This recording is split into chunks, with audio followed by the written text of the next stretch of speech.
For kind of show and tell, it's been a little while since we've looked at a movie, so we're going to do that.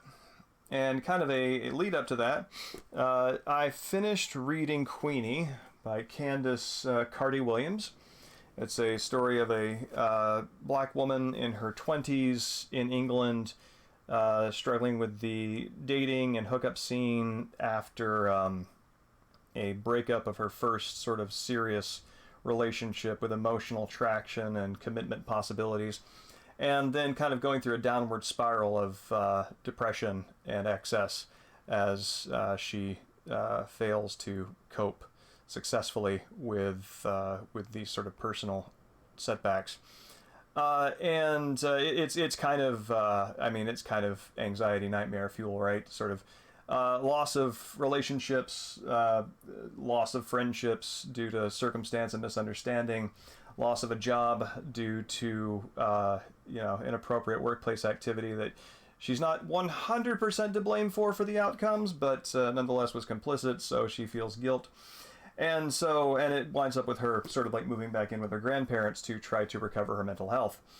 It gets pretty challenging emotionally to read toward the end, but she does pull out of it, and it ends in a realistic place. It's not a wish fulfillment ending where everything that was lost has been gained and more, but a newer sense of the self is discovered and better footing moving forward. And it's interesting because a significant portion of this is focuses on the difficulty of frankly dating men for women, and obviously having never had that experience myself, I can it's eye-opening because it does dramatize many experiences that women friends have recounted to me as sort of being difficulties there. And that was reinforced almost back to back with having watched Barbie, which is an excellent movie. I think it's the signature achievement, besides being clever and well-produced and well-written, is they managed to put as many kinds of feminism as possible into a single sort of story, media experience movie, and if not put them in conversation with each other, at least put them in the same place with each other without having one drown out the other, which is a refreshing thing to see. Because, oftentimes with sort of social justice activities, I think Freud called it the narcissism of small differences. There can be sort of an undermining of the overall intention by minor disagreements that are then sort of magnified beyond how much they should actually impact group cohesion. And Barbie does a really good job of not doing that. So bravo, Barbie. Very clever, very fun. I really appreciated Ken's Ken going deep into horses, deep into horse territory, as far as what he thought his political movement was. And also, on that note, there's a big dance-off battle scene where the strategy is to get the men to fight each other, and then the matriarchy of Barbie Land can right itself by taking back its constitution. And it's funny because watching that drama unfold with the Kens in Barbie Land, I realized that is an angle on some of my favorite movies, which are Yakuza crime films, because that is basically dudes fighting other dudes pretty much exclusively, especially in the 60s, 70s, and so forth. So it is, I tell you what, going back to those bro angst dramas after reading a woman's novel and seeing Barbie. That's a good contrast. That's a great way to approach an old favorite, to see it in a different light. But it's been a while since we looked at a movie, so that's what we're going to do here for probably about 5-10 minutes. This is, where did you go? Japan Organized Crime Boss, a title that does not mislead you as to what it is about. Excuse me. This is a Kinji Fukasaku movie, 1969, and it's very interesting as an entry in his overall body of work because it arrives before the Battles Without Honor and Humanity series. I believe it even arrives before Sympathy for the Underdog and a lot of his other less serialized or not serialized films. And it is almost like he is taking what the Yakuza film genre has been until that point, reconfiguring it to what he is going to do later, and you can kind of see that changeover here, and I'll kind of give you an idea what that looks like. Yeah, so it opens with, if you've seen Battles Without Honor and Humanity, these themes will be very familiar. He is interested in the Yakuza as an organization growing and changing after the U.S.-Japan treaty following the defeat in World War II. So yeah, post-war chaos, society stabilized, the Yakuza, parasitic criminal groups spawned in the black market and downtown arcades underground. In the black market and downtown arcades lost ground. I'm actually not sure what that sentence means, but the gist of it is that the Yakuza sort of spawned in the darker corners of the city and society. Relentless turf wars curtailed their ranks, and yet many found ways to exploit the new prosperity to advance themselves. And very good use here of the sort of still shots that they choose to illustrate this voiceover. You're seeing it as subtitles translated. In the film itself, it's actually a narrator describing it. And it is, I think, one of the first uses of Fukasaku's sort of newsreel style of storytelling. But yeah, just to kind of take a look here, you get back here to where the post-war chaos, life on the ground, people struggling to survive after, civil operations have been disrupted, and orders being reestablished. So you've got street level activity, moiling around of shops, street side stalls, and then the turf wars and the chaos, all these really hard lines and diagonals, the sort of chaotic order of like the creased clothing and bodies splayed in all directions. And then it cuts straight to these really hard diagonal lines, this very pure geometry of parking garages and office buildings, and from the perspective of somebody on that ground, right?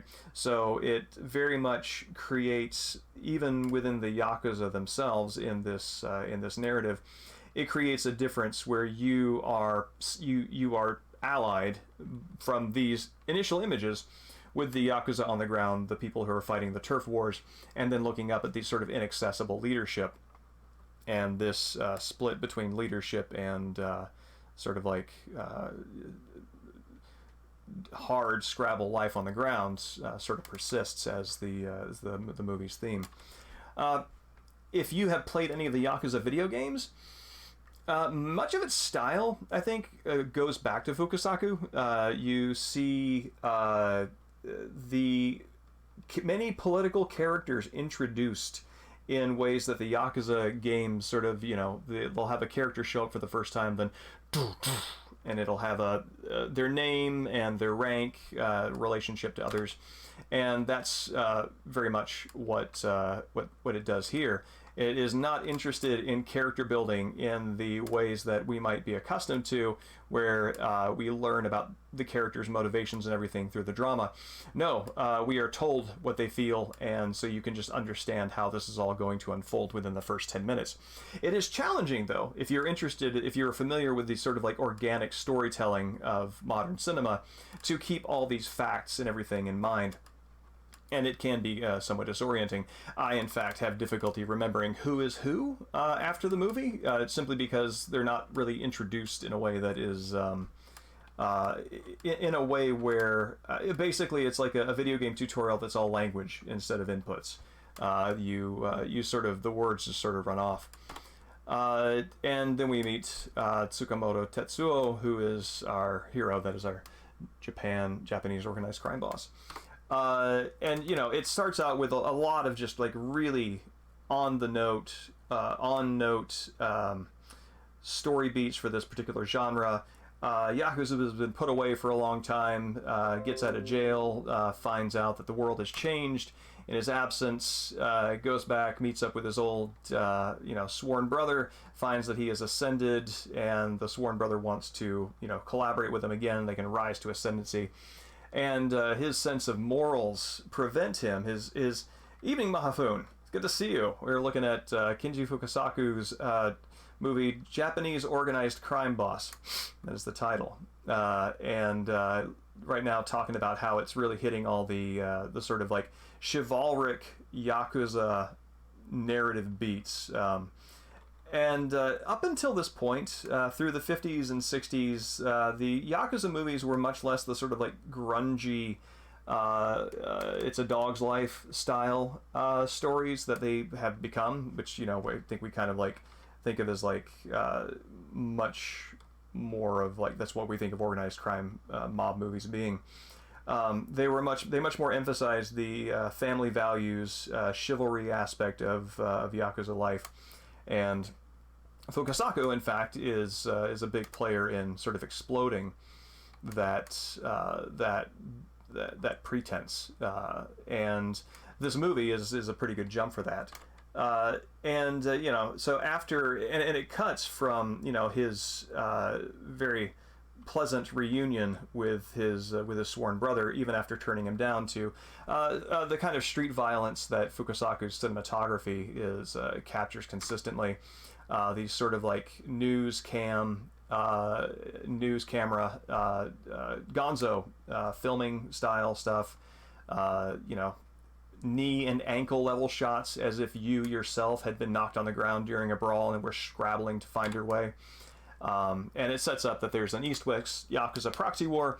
And again, as is the case with a lot of Yakuza movies, there's a lot of politicking and things like that are not really essential to the core story, but you have to have it there in order to understand how the relationships build and what pressures they're under as they develop. So it's a neat facet of this genre that it's information that is simultaneously disposable when you're thinking about what's important about the story. At the same time, it is absolutely essential as the context through which the important stuff develops.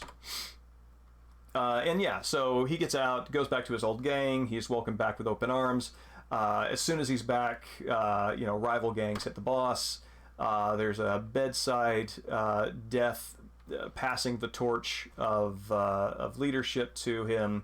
So and immediately just unfolds in sacrificial counter hits to other gangs. This is Bunta Sugawara, who later became sort of the leading face of the Battles Without Honor and Humanity series. Very good actor in these, but he's got a bit part in this. It's very early for him, but yeah, bro, take care of the gang as he dies tearfully, and this wish and memory lives on. So a lot of these high notes. He meets his sort of crazy. You might think of this as the Majima, Goro Majima of this movie. Actually, it's played by I forget his name offhand, but this is the actor who is most well known for playing Ogami Ito from the Lone Wolf and Cub live action films, and he does a great job of just being kind of an insane, unpredictable gang boss in this. And it's the sort of thing. So our main character goes to get one of his guys back for a hostage exchange.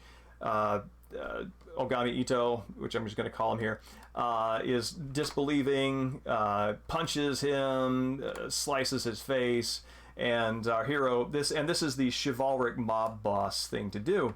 He doesn't retaliate. His entire mission is this stoic peacemaking. I have so much violence bottled up inside myself that if I let it loose, it will destroy everything. So he maintains this sort of stoic front, and he gets his guy back. So he can still calmly, after going through all this punishment, he still calmly ask for his guy back, and he gets it. Wakayama Tomisaboru. Thank you. Yes, that is it. He's also in Tora? No. That not that. It's the name will come to me. But yeah, and he's again later redeemed. Again, kind of like Majima is shown to have a streak of chivalry in him later, despite his sort of off the wall unpredictability. Wakayama comes back and lights incense to show to honor a lost counter hitman.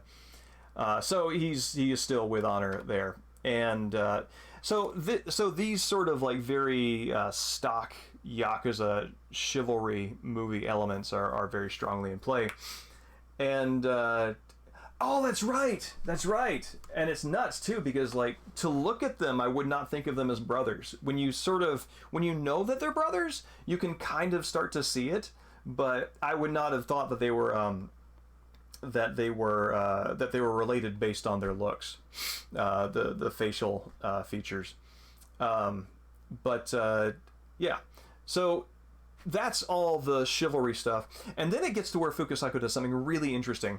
The whole turf war setup, which is what a chivalric Yakuza movie would probably just sort of carry momentum on, is there's suddenly a hard right turn where the leadership starts reacting to modern developments in Japan, which is to help with the post-war prosperity efforts. The mob boss suddenly pivots very hard away from the turf war to supporting the 1970 Japan-U.S. Security Treaty, which, as of the making of this movie, would have been right on the horizon. So they're trying to get ahead of the curve here in getting the Yakuza involved in politics, like upfront, forward-facing politics, not the sort of street-level stuff that the turf war implies. And the old guard is baffled that a truce against their sworn enemies is being considered for the sake of this development. They almost control Yokohama. It's wasn't supposed to be this way. We're after something bigger, and now you're settling for cozying up to politicians. So this is actually a somewhat novel development in that kind of narrative. There are hits and counter hits and politicking and violence, as I think, what is it, war is politics by other means is the phrase, and that very much bears out in this. And ultimately it comes down to our hero having nothing left, having to avenge all of his fallen brothers, because the family that he was put in charge with at a deathbed succession was slaughtered just wholesale. And here's the chivalric element: once a Yakuza, always a Yakuza. Your fate's out of your hands, accepting what is thrown in his path, and going to kill the guy who has been at the top of this whole conspiracy. And it cuts, again, this is where it's sort of like brought into the modern era. It cuts to a ceremony where they're singing Kimigayo, and you have all the heads of these gangs in this region all together, and they begin affirming it's not clear how official this ceremony is, whether it's like a political ceremony or something done among themselves with the intention of publicly supporting something that would then be ratified on a policy level for Japan. But we solemnly swear that our patriotic union will mount an all-out attack on I missed that frame, but an all-out attack on communism and basically all of the West's Cold War enemies in alliance with America's Cold War sort of prerogatives. And they also swear that the Union will rectify Japan's misguided post-war democracy. And so yeah, it's very much it shows the leadership cynically taking sides with international policy. And this is what the chivalric element failingly rises up against in the ending here. So we have the sworn brother, again, this is very familiar to those of us who've seen these kinds of stories before. Sworn brother goes to our hero. It is finally time for them to fight. It's very clearly coded that they are opposites, unified by the fact that they are opposites. It's time for us to fight. Very cleverly done showdown here. They walk next to each other. They do not run, and it cuts very quickly to the Aniki pulling a can gun, and our hero quickly pulling out a blade, and the blade wins at close quarters. It's then revealed that Aniki never intended to kill him in the first place. It was, in fact, a feint, because it's what he had to do per his role and his honor as a Yakuza to resist. So he had to die, but he didn't want our hero to fail. So it's these sorts of conflicting obligations of the heart and of the political role that finding this sort of self-sacrificing resolution is. I enjoy it. I enjoy the cleverness and the aha of it all. But again, it's that chivalric element. And then our hero just runs into the ceremony, Soma Fukasaku's cinematography that becomes it's very much part of how he renders violence. Now the camera is on its side, everything's going haywire. He runs in, slashes up the boss, and then is, of course, killed in retaliation, because it is, in fact, a suicide mission. And it just ends with him on the ground, bloodbath, the end. And so it very much rushes. The resolution is not that he actually changed anything. It is the chivalric, romantic Yakuza movie put in the context of a changing, of a Yakuza culture that is changing to focus on international relationships, and how that chivalric culture, frankly, can't that chivalric notion can't maintain its dominance, and that's very interesting. And the first 5 minutes of Battles Without Honor and Humanity actually cover this in very quick order, where Bunta Sugawara, who I mentioned earlier, he is the main character, and he is a former Japanese general infantry struggling on the streets, and he joins the Yakuza by shooting somebody in a full samurai garb with a sword, and it's very clearly symbolizing the changeover from the traditional to the post-war new. Yeah, so that is Japanese Japanese organized crime boss. It was very cool, very fun, and yeah, it's been a while since we've had one of these sort of deeper movie show and tells. I enjoy these. Okay, so now we can hop on over to Echo Night Beyond, and we'll see if we can catch up with where we are in this